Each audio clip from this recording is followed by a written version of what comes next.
Bueno, buenas noches a todos, que Dios los bendiga. Estamos contentos con la presencia de cada uno de ustedes. Estamos un miércoles más en este estudio bíblico de este Ministerio Hispano. Y saludamos a todos aquellos que nos pueden ver y escuchar por Facebook o YouTube. Que Dios les guarde y les cuide. Bien, voy a leer allí en Proverbios. Vamos a ponernos en pie. Voy a leer allí en Proverbios 16 y voy a leer los versículos del 1 al 6. Proverbios 16 del 1 al 6. Dice así la palabra de Dios, Proverbios 16, del 1 al 6. Del hombre son las disposiciones del corazón, mas de Jehová es la respuesta de la lengua. Todos los caminos del hombre son limpios en su propia opinión, pero Jehová pesa los espíritus. Encomienda a Jehová tus obras y tus pensamientos serán afirmados. Todas las cosas ha hecho Jehová para sí mismo, y aún el impío para el día malo. Abominación es a Jehová todo altivo de corazón, ciertamente no quedará impune. Con misericordia y verdad se corrige el pecado, y con el temor de Jehová los hombres se apartan del mal. Vamos a orar. Señor y amante Padre, nos encomendamos ahora a ti para que nos uses como instrumento, y prepara cada uno de nuestros corazones, incluyendo el mío, para recibir el mensaje de este estudio de tu palabra. Gracias porque podemos servirte aquí y gracias por este ministerio hispano y que podamos cada día buscar tu presencia y tratar de conocerte cada día más a través de tu palabra. Bendice a todos aquellos que nos están viendo y escuchando y guárdales y cuídales. Te lo pedimos todo humildemente en el nombre de Jesucristo. Amén. Bien, vamos a continuar con este estudio de la Biblia libro a libro. Es el estudio número 8. Ya estamos casi por la mitad del estudio número 9. Así que posiblemente en esta semana lo terminemos. Y damos gracias a Dios por poder hacerlo. Así que esta es la parte número 2. Nos quedamos, hablamos en el estudio pasado de que Cristo era el primogénito porque Cristo fue el primero que resucitó con un cuerpo glorificado, incorruptible, inmortal y así ascendió al cielo. Algunos equivocadamente creen que Cristo fue la primera creación de Dios, pero Cristo es el Dios encarnado, o sea, Cristo es eterno, no tuvo principio ni tiene fin. Y por eso allí en el libro de Apocalipsis se presenta como el alfa y la omega. El alfa es la primera letra del almanaque griego y alfa es la última letra. O sea, el alfa y omega. Omega es la última letra. Bien, Cristo pagó el precio de nuestra redención dando su vida en la cruz. Acuérdense que dijimos que en el tiempo bíblico existía la esclavitud. Para usted redimir un esclavo, o sea, tenía que comprarlo. Y entonces usted ya cuando lo compraba, que lo pagaba, aproximadamente eran 20 piezas de plata, depende del tipo de esclavo, pero ese era el precio normal. Esto es duro decir para nosotros porque es como si fuera un equipo o como si fuera un instrumento cualquiera. Era un instrumento de trabajo, a veces un instrumento de placer porque se compraban esclavas y se podían hacer con ellas lo que los dueños quisieran. Pero el esclavo se compraba y si el que lo compraba quería redimirlo, pues simplemente le daba la libertad. Cristo en ese sentido compró nuestra redención, pero no ni con oro ni con plata, como dicen himnos, sino con su sangre preciosa. Dice, porque la gracia de Dios se ha manifestado para salvación a todos los hombres. Tito 2:11. O sea, el plan de Dios de salvación es para todos los hombres, no excluye a nadie, todos están disponibles para que puedan alcanzar la salvación, solamente tienen que actuar por fe en Jesucristo. Dice allí el otro pasaje de Tito 2:14, quien se dio a sí mismo, hablando de Cristo, por nosotros, para redimirnos, para comprarnos, para darnos la libertad de la esclavitud del pecado y la vida eterna, para redimirnos de toda iniquidad, y purificar para sí un pueblo propio, celoso de buenas obras, Tito 2:14. O sea, cuando Cristo redimió o nos redimió, hizo un pueblo, nos redimió de toda iniquidad, purificó nuestra vida, hizo un pueblo, y por eso allí en la epístola de Pedro vemos que dice que nosotros somos pueblo escogido, real sacerdocio. Deja ver si lo tengo buscar, porque eso no lo tenía puesto aquí en el pasaje, pero voy a buscarlo para que entendamos qué fue lo que hizo Cristo. O sea, nos sacó del mundo y nos hizo un pueblo escogido. Pertenecemos al pueblo de Dios. Ahora bien, el hecho de que usted y yo pertenezcamos al pueblo de Dios, que es una gran bendición, no es motivo para envanecernos. No, todo es por la gracia, por la misericordia de Dios, y humildemente tenemos que decir todos los días, gracias Señor por pertenecer a tu pueblo. No lo merecíamos, pero tú por tu amor lo hiciste. Y el apóstol Pedro escribió en su primera epístola, en el capítulo 2, los versículos 9 y 10, dice, vosotros, hablando a la iglesia, más vosotros sois linaje escogido, real sacerdocio, nación santa, pueblo adquirido por Dios. O sea, ¿cómo lo adquirió Dios? Con la sangre de su Hijo Jesucristo, allí que se sacrificó por nosotros en la cruz del Calvario, para que anunciéis las virtudes de aquel que os llamó de las tinieblas a su luz admirable. O sea, somos pueblo de Dios con un propósito, para anunciar las virtudes, o sea, de aquel que nos llamó de las tinieblas a la luz, para anunciar que en Cristo hay esperanza, hay vida eterna. O sea, tenemos un propósito. Como pueblo de Dios, nosotros tenemos que en este tiempo y en todo tiempo predicar la palabra de Dios. Van a venir tiempos difíciles, lo estamos hablando ahorita, pero no importa. La iglesia siempre ha vivido o ha pasado por tiempos difíciles, pero sus hijos, o sea, los cristianos fieles, nunca dejaron de predicar la palabra. Se cuenta de muchos que fueron llevados al foso de los leones en el tiempo del comienzo de la iglesia, o lo llevaron a la hoguera. Lo único que tenían que decir era, yo renuncio a mi fe, y no lo hicieron. Simplemente dejarse quemar vivo no era fácil, y dejarse comer por los leones mucho menos, pero muchos prefirieron la muerte antes que negar su fe. Hoy nosotros estamos llamados para testificar de lo que Cristo ha hecho en nosotros, no importa lo que esté sucediendo o lo que pueda suceder, Dios va a estar con nosotros siempre. Y entonces dice el versículo 10, vosotros, hablando de aquellos que ya hemos sido redimidos y que Pedro le hablaba en su tiempo a los cristianos del primer siglo, vosotros que en otro tiempo no erais pueblo porque estaban regados por el mundo, pero que ahora sois pueblo de Dios, que en otro tiempo no habíais alcanzado misericordia, pero que ahora habéis alcanzado misericordia. O sea, nosotros tenemos que todos los días, si hay algún motivo para dar gracias, es ese. Yo soy un escogido de Dios por la fe en Cristo, pertenezco al pueblo de Dios y estoy respaldado por el Dios Todopoderoso. O sea, no estoy solo. La tristeza que hay en el mundo, no sé si cuando yo veo las noticias lo veo, es que la gente tiene su esperanza en los que los gobiernos pueden hacer. El futuro de la economía la ponen en los gobiernos, el futuro de la salud la ponen en los gobiernos, el futuro de todas las situaciones. Los gobiernos son inestables, son imperfectos, son injustos, muchos de ellos. Y qué triste es que esa esperanza que tiene se les va a desvanecer. Pero qué diferencia es con el cristiano. Nuestra esperanza no está en ningún hombre, nuestra esperanza está en Dios, quien siempre va a cumplir sus promesas y va a estar con nosotros en todo tiempo, como ha estado hasta aquí. Y vamos a ver este cántico que se va a cantar en la eternidad, hablando precisamente de ese Cordero que por su sacrificio nos redimió. Y cantaban un nuevo cántico, diciendo, digno eres de tomar el libro y de abrir su sello. Eso era refiriéndose a Cristo. Porque tú fuiste inmolado, el que murió en la cruz, y con tu sangre nos has redimido para Dios de todo linaje y lengua y pueblo y nación. Que fuiste inmolado. Ahora, hay gente que se inmola por muchas razones. Cristo se inmoló por puro amor. Y hay algo muy importante en esto. Cristo se inmoló y lo hizo en coordinación con el Padre desde la eternidad, y nadie lo obligaba a hacerlo. Esa es la gran manifestación del amor de Dios. O sea, es que Cristo fue inmolado, se entregó a sí mismo por su decisión propia.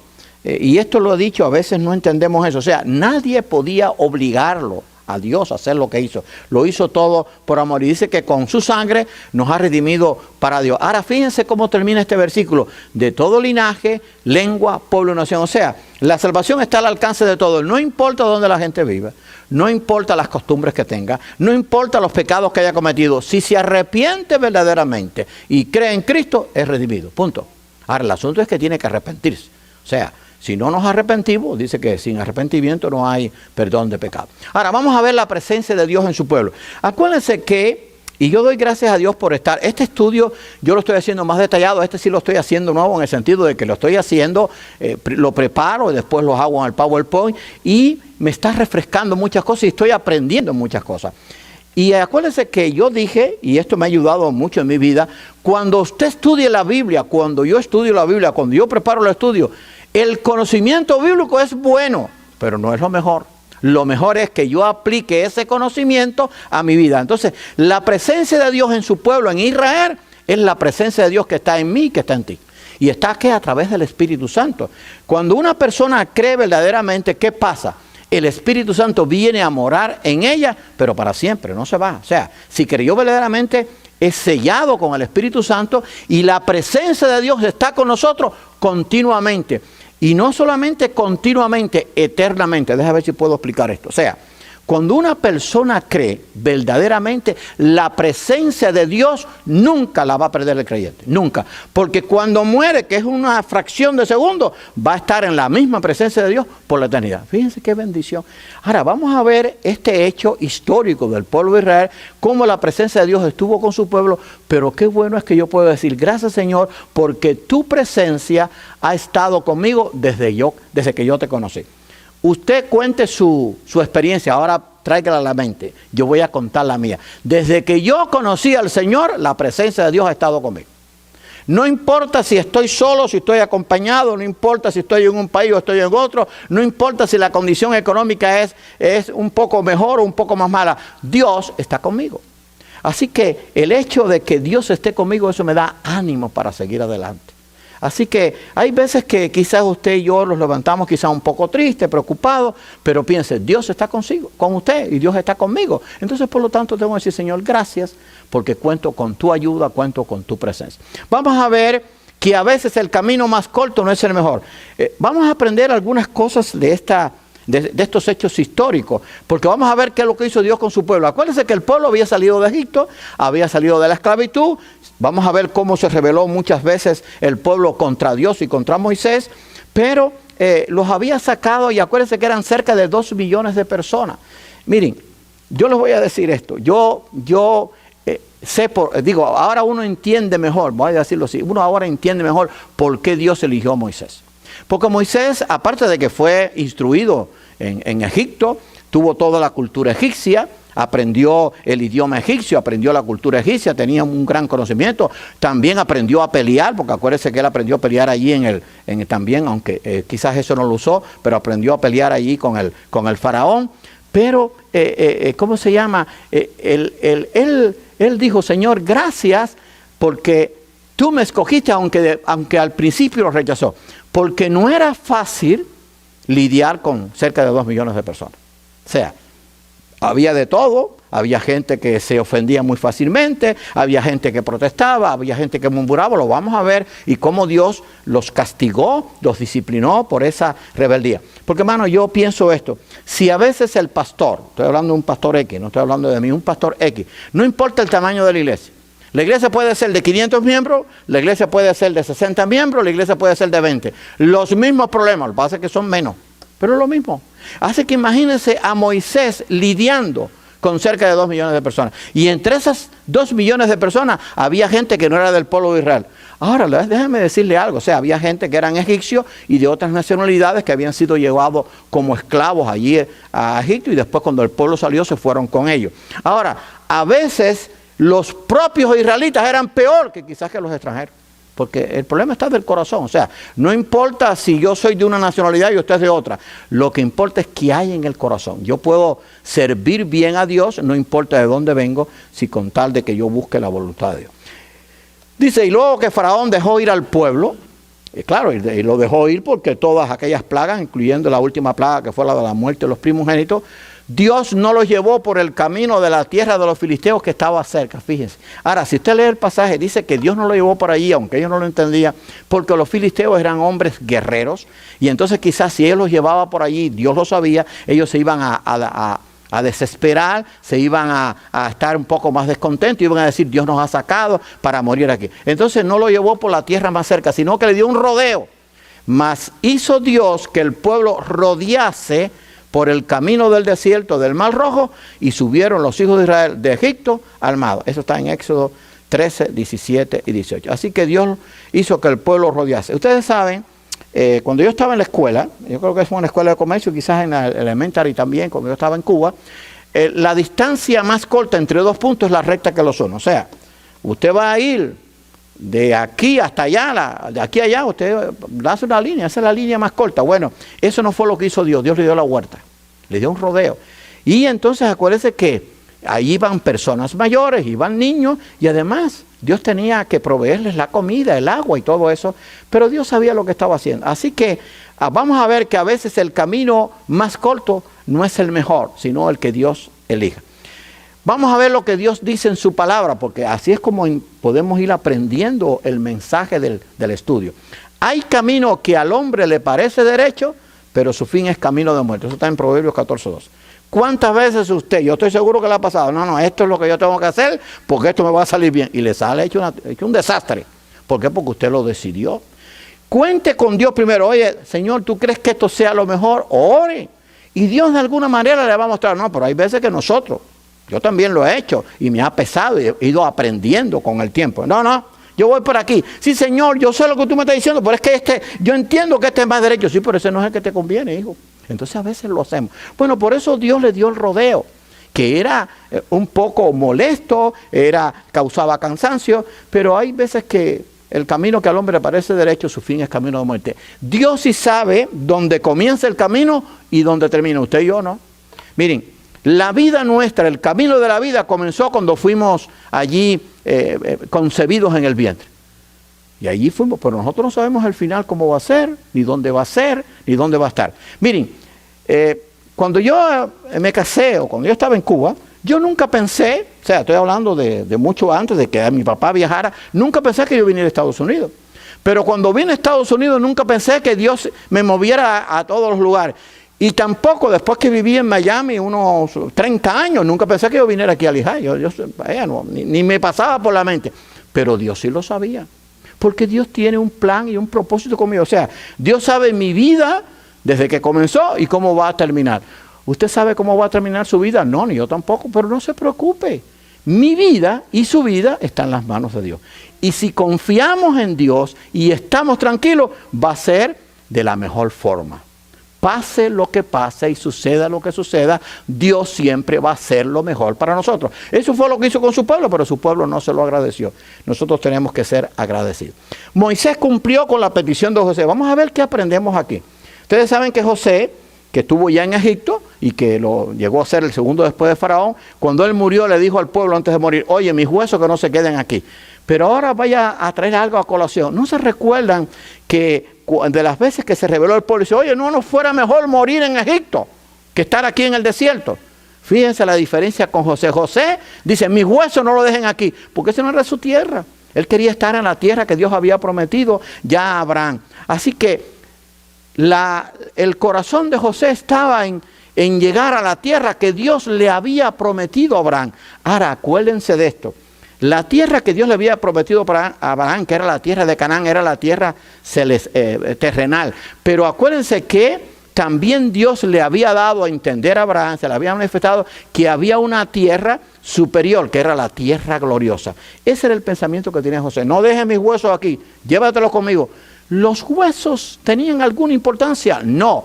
Era la actitud que tuvo José. Porque José estaba en la presencia de Dios, pero esa actitud de decir, no dejes mis huesos aquí en un país pagano, yo quiero que vaya donde Dios se lo prometió a Abraham, estaba demostrando la fe y la confianza de José, todo lo contrario del pueblo de Israel, que se quería morir en Egipto y no morir en el desierto.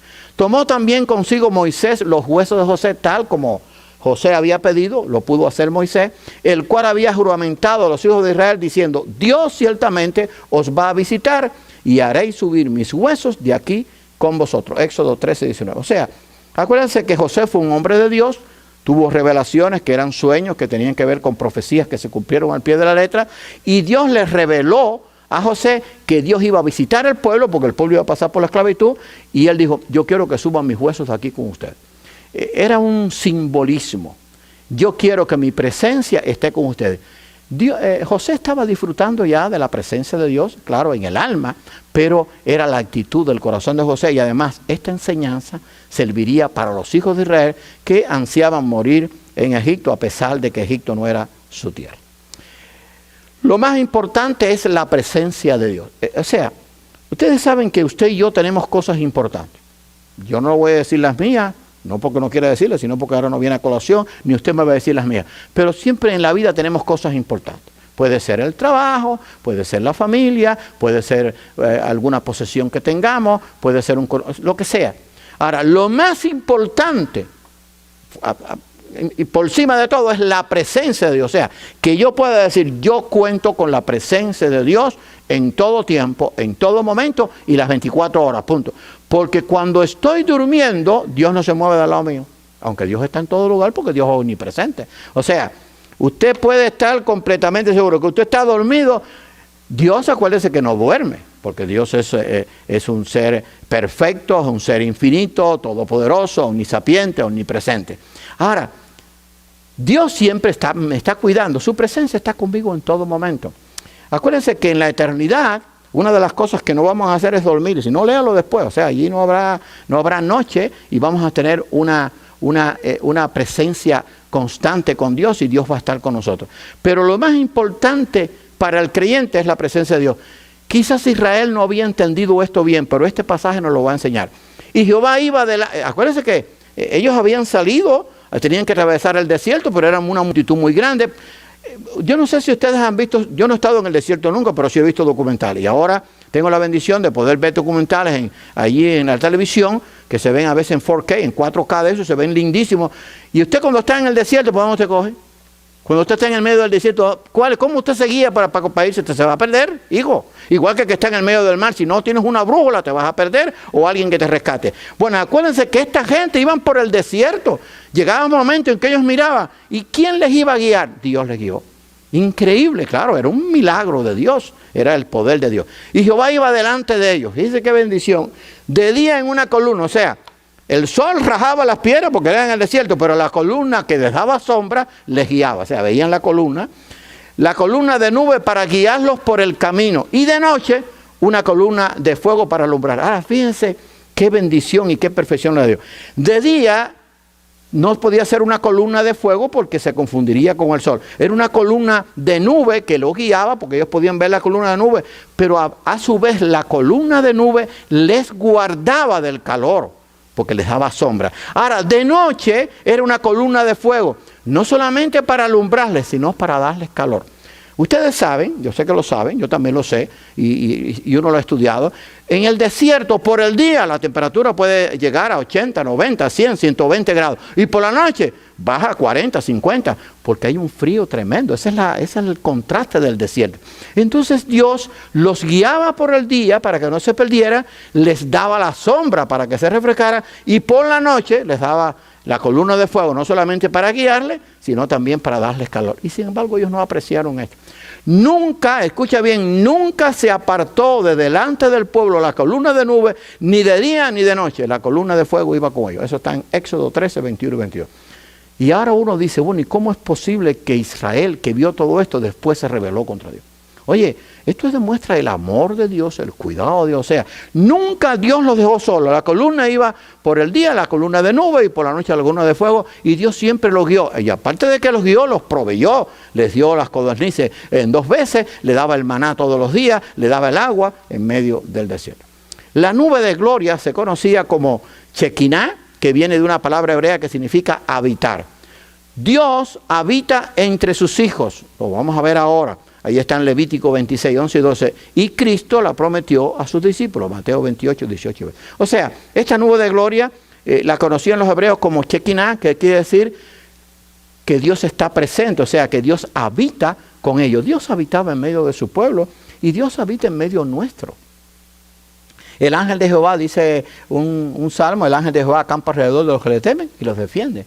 Y Dios, el Espíritu de Dios está con nosotros en todo momento para guardarnos, para cuidarnos. Y claro, Cristo está también presente y el Padre también, porque es la Trinidad, se hace real en el creyente. Pero Dios habita entre sus hijos. Vamos a ver lo que Dios dijo a su pueblo. Y pondré, escuche bien, esta fue la promesa para el pueblo de Israel. Y pondré mi morada en medio de vosotros, y mi alma no os abominará. Y andaré entre vosotros, y yo seré vuestro Dios, y vosotros seréis mi pueblo. Levítico 26, 11. Esa era una promesa real. Yo voy a poner mi morada en medio de ustedes, mi alma no se abominará, y andaré entre vosotros, y yo seré vuestro Dios, y vosotros seréis mi pueblo. Eso es lo que Dios deseaba de Israel. Muchas veces el pueblo se rebeló, por eso fue llevado cautivo, era esclavizado por los imperios, primero el egipcio, después el asirio, después el babilónico, después el medo-persa, el griego, el romano. O sea, fueron esclavizados muchas veces, pero Dios le había prometido, yo voy a estar en medio de ustedes. Pero claro, ellos tenían que confiar de que Dios estaba con ellos y por supuesto obedecer sus mandatos. Ahora bien, ese era el pueblo real. Ahora, Cristo dijo a sus discípulos, el pueblo de Dios que fue adquirido por el sacrificio de Cristo en la cruz del Calvario, y acuérdese que en la eternidad va a haber un solo pueblo. Dice Efesios que de los dos pueblos hizo uno, porque el pueblo de Israel y el pueblo que es la iglesia, el pueblo de Dios que es la iglesia, o el pueblo gentil, van a formar un solo pueblo, porque en el reino eterno de Dios los dos van a formar un solo pueblo, y eso se ejemplifica muy bien cuando aparecen los 24 ancianos. Acuérdense que el pueblo de Israel fue compuesto por 12 tribus, la iglesia fue compuesta por 12 apóstoles, 12 y 12 más 24, o sea, en el reino eterno ya no va a haber diferencia entre judíos y gentiles, entre judíos, griegos o lo que sea, van a ser un solo pueblo de redimidos. Entonces Cristo le dijo a sus discípulos, hablando de su presencia, y se acercó y les habló, diciendo, toda potestad me es dada en el cielo y en la tierra, o sea, Cristo es Dios, eso lo demuestra. Y he aquí, yo estoy con vosotros todos los días hasta el fin del mundo. Mateo 28, 18 y 20. Ese es el final del Evangelio de Mateo, como se da la gran comisión. Ahora bien, en primer lugar vemos allí que Cristo es Dios. Toda potestad me es dada en el cielo y en la tierra. O sea, mi Salvador. Escuche bien, Cristo es mi Salvador, Cristo es su Salvador. Cristo es mi Señor, Cristo es su Señor, pero Cristo es mi amigo y Cristo es tu amigo. Fíjese qué diferencia. Cristo es mi Salvador, Cristo es mi Señor, Cristo es mi amigo, Cristo es tu Salvador, Cristo es tu Señor, Cristo es tu amigo. Y ese amigo es el Dios Todopoderoso. Qué gran, o sea, mi amigo. Imagínense que ahora el hombre más poderoso del planeta, yo puedo decir, ese es mi amigo. Dice, no, ese es íntimo amigo mío. Oye, usted va donde quiera. No. Cualquier cosa llámalo, yo se me va a resolver. Claro, a veces no resuelven, ¿sabes? El que sí resuelve es Dios, Dios sí resuelve. Pero ese que tiene toda potestad, dijo, he aquí yo estoy con vosotros todos los días. Ahora bien, hay que detenerse para ver eso. Todos los días es todos los días. Los días en que quizás uno está alegre porque hay cosas que le agradan, el día que uno está triste, el día en que la economía está abundante, el día que la economía está escasa, el día que hay preocupaciones, el día que no hay preocupaciones. Cristo va a estar conmigo todos los días. ¿Pero hasta cuándo? Bueno, no es por una temporada, o sea, bueno, vamos a esta temporada de Navidad, un ejemplo estoy poniendo, o la temporada de resurrección, o la temporada del verano, la temporada del invierno, la temporada del otoño, no, todos los días, es todos los días, los 365 días, a no ser que haya un año bisiesto, que cada 4 años, 366. Todos los días Cristo va a estar conmigo hasta el fin del mundo. Y hasta el fin del mundo, para mí, para usted va a pasar de dos formas. El fin del mundo es cuando, bueno, puede ser cuando venga el fin del mundo, que Dios destruya todo, nosotros nos vamos a estar aquí, pero lo que el fin para ti y para mí puede ser, bueno, que Cristo venga y estemos vivos y seamos transformados, como decía el apóstol Pablo, los que estemos vivos vamos a ser transformados, o que Dios me llame a su presencia. Ahora bien, si yo pregunto, bueno, ¿qué usted quiere? Bueno, yo quiero ser transformado. Claro que sí. Pero cuando usted se muere o cuando yo me muera también soy transformado, hijo. Porque paso a la presencia de Dios con mi alma. Y entonces déjeme decirle algo, porque esto me ha ayudado mucho a mí. Usted olvídese y esté tranquilo, yo estoy tranquilo. Dios nos va a preparar para el día que nos llame si tenemos que partir. Punto. Esa es la bendición que Dios hace. O sea, no solamente nos asegura la eternidad, sino que me prepara. O sea, pues dice, oye, yo estoy contigo, tranquilo. Vas a pasar el valle de sombra de muerte, pero yo estoy contigo. No tienes que tener temor. Porque cuando cruces el valle, que cierres tus ojos un instante y los abras, yo voy a estar ahí contigo. Siempre lo estáis. Entonces, para los efectos de lo que va a ser el futuro del creyente, la misma gloria es el que es transformado que el que es llamado a su presencia. Enoc y Elías fueron traspuestos. Algunos creen que van a ser los dos testigos que van a estar en el tiempo de la gran tribulación, porque dice que todo hombre tiene que morir. Algunos creen, yo creo que es Enoc y Elías, pero ellos fueron traspuestos. Dios tuvo un propósito con ellos. Pero el que murió, por ejemplo, Moisés, que tuvo una sepultura especial, Moisés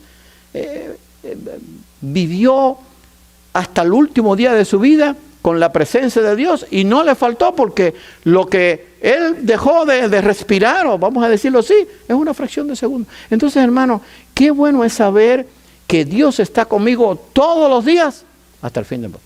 Entonces yo tengo que estar tranquilo, confiado. Eso me lo estoy diciendo yo también y eso es para ustedes también. Ahora, vamos a terminar con esto y lo vamos a dejar allí, porque vamos a seguir después el próximo domingo. El cruce del Mar Rojo. Acuérdense que Dios había hecho todo esto, se había manifestado con su presencia, porque llegaba el cruce del Mar Rojo. Pero el cruce del Mar Rojo tuvo ciertas preocupaciones para el pueblo. Dios dirigió a los hijos de Israel hacia el sur, a Pi Hahirot, al oeste del Mar Rojo. Esto hizo que su escape pareciera imposible, pero también hizo que el milagro fuera maravilloso. O sea, Él lo llevó a un lugar, porque Dios sabía lo que estaba haciendo, por supuesto, que ellos dijeron, oye, aquí sí no hay escape. O sea, los llevó a una parte del desierto, donde tenían desierto a ambos lados, enfrente tenían el Mar Rojo, y detrás tenían al ejército de Faraón. Y acuérdense que entre el ejército de Faraón, si no me equivoco, creo que es así, llevaban como 600 caballos herrados, o sea, 600 caballos eran como decir, para tener una idea, los caballos esos que eran herrados con carros, 600 carros, era como decir tanques de guerra en el día de hoy. O sea, eso era el arma más poderosa que tenían, porque acuérdense que todo aquello era infantería, con sus lanzas, con su escudo, con su flecha, con sus dardos. Así que Él hizo que el escape pareciera imposible, pero también hizo que el milagro fuera maravilloso. O sea, Dios quería que el pueblo entendiera, oye, nos hemos salvado por el poder de Dios, no por nuestra capacidad. Porque Dios lo que quería era que el pueblo entendiera que si ellos estaban allí era por el poder de Dios, por la gloria de Dios, y que le dieran toda la gloria. Sin embargo, el pueblo después se olvidó de todo esto. Cuando el domingo hablemos de esto, vamos a hablar de que si usted puede, y ya lo he dicho varias veces, pero lo voy a hablar en detalle el domingo, si usted puede explicar un milagro, deja de ser milagro. El milagro no tiene explicación. El milagro es por el poder de Dios. Yo a veces he leído, yo tengo muchos comentarios bíblicos y es bueno tenerlo, pero a veces me decepciono con algunos, porque algunos, por ejemplo, como el Mar Rojo, quieren darle una explicación lógica. No, eso no tiene explicación lógica. Usted me perdona, pero eso no tiene explicación. Ni cuando Dios alimentó al pueblo por 40 años en el desierto, cerca de 2 millones con el maná. ¿Tú me vas a dar explicación? Eso no tiene explicación. Entonces, Dios quería que el pueblo entendiera que era por su poder. ¿Cómo iba a entender el pueblo su poder? Viéndolo. Eso fue lo que hizo. Y sin embargo, vamos a ver que la rebeldía del pueblo hizo que muchas veces se rebelara contra Dios, murmurara contra Dios y se había olvidado de estos milagros. Que Dios nos bendiga y que esto nos enseñe, porque cuántas veces Dios ha obrado milagros en nuestras vidas. Quizás no como el cruce del Mar Rojo, pero sí hemos estado en una situación parecida. O sea, ¿qué hacemos? No sabemos qué hacer y Dios ha obrado maravillosamente y todo se ha arreglado. Esa es mi experiencia y yo espero que la suya también. Entonces, Señor, ayúdame a entender que tú eres un Dios que todo lo puede, que tú eres un Dios que obra milagros, que obraste milagros en el pasado, que obras milagros en el presente y lo vas a seguir haciendo, punto. El hecho de que usted y yo estamos aquí, eso es un milagro, porque la iglesia no tiene por qué existir. La iglesia en estos 2000 años han tratado de destruirla, de desaparecerla, pero el poder de Dios la ha mantenido. Que Dios nos bendiga en este estudio y que cada día podamos apreciar lo que Dios nos enseña en su palabra, pero que podamos también aplicar la enseñanza que ella tiene para nuestras vidas. Vamos a orar. Señor y amante Padre, te damos gracias por tu amor. Te damos gracias por estos hechos históricos que fueron reales, que tú tuviste en relación con tu pueblo, manifestando tu poder, tu misericordia, tu amor, tu cuidado, y que tristemente ellos muchas veces lo olvidaban. Que nosotros no olvidemos todo lo que tú has hecho en nuestras vidas y lo que has hecho en tu iglesia a través de estos 2000 años.